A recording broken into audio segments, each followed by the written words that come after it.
সোণাৰী ভাতখান্দে মহাবিদ্যালয়ৰ উদ্যোগত আৰু সোণাৰীবাসী ৰাইজৰ সহযোগত শিল্পী দিৱস পালন কৰা হয় বিপিবি বিদ্যালয়ৰ প্ৰাংগণত। ৰাজ্যৰ অন্যান্য প্ৰান্তৰ লগতে আজি সোণাৰীত ৰূপকোঁৱৰ জ্যোতিপ্ৰসাদ আগৰৱালাৰ স্মৃতি দিৱস শিল্পী দিৱস উদযাপন কৰা হয়। সোণাৰী আঞ্চলিক ছাত্ৰ সন্থাৰ কাৰ্যালয় চৌহদস্থিত ৰূপকোঁৱৰ জ্যোতিপ্ৰসাদ আগৰৱালাৰ আবক্ষ মূৰ্তিত বন্তি প্ৰজ্বলন কৰি চিৰনমস্য ব্যক্তিজনক সোঁৱৰণ কৰা হয়। আনহাতে ভাতখান্দে সংগীত মহাবিদ্যালয়ৰ উদ্যোগতো সোণাৰীত শিল্পী দিৱস উদযাপন কৰা হয়। সোণাৰী ভগৱতী প্ৰসাদ সোঁৱৰণী উচ্চতৰ মাধ্যমিক বিদ্যালয়ৰ খেলপথাৰত আয়োজন কৰা হয় শিল্পী দিৱসৰ কাৰ্যসূচী।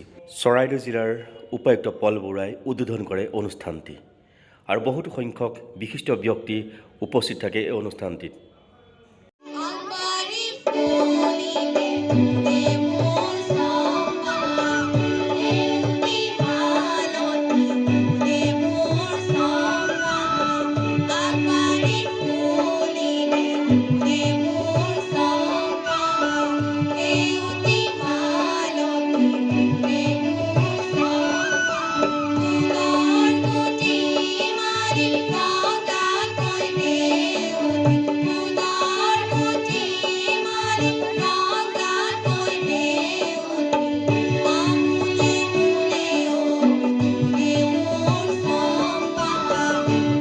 ভাতখান্দে সংগীত মহাবিদ্যালয় সোণাৰী আৰু সোণাৰী সুভাষাসী ৰাইজৰ সহযোগত আমি ৰূপকোঁৱৰ জ্যোতিপ্ৰসাদ আগৰৱালাৰ শিল্পী দিৱস উদযাপন কৰিবলৈ লৈছোঁ।